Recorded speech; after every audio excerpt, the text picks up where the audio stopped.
மழை பொழியும் இரவு. சுடுகாட்டின் அருகே இருந்த அந்தச் சிறிய ஆலயத்தில் விழுந்தது ஒரு தீப்பந்தம் மட்டும்.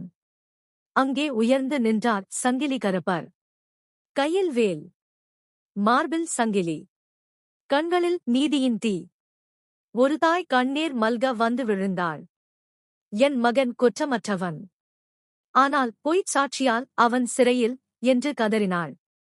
அவள் மனமுருகி வேண்டியவுடன் ஆலயத்தில் சங்கிலி மெதுவாக ஒலித்தது.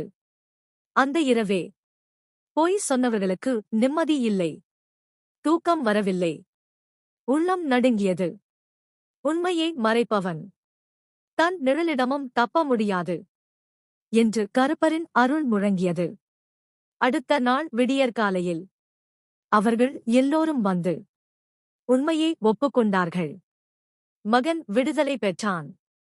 தாயின் கண்ணீர் நின்றது. அந்த ஊரில் ஒரு நம்பிக்கை வாழ்கிறது. சங்கிலி கருப்பர் முன் பொய்க்கு இடமில்லை.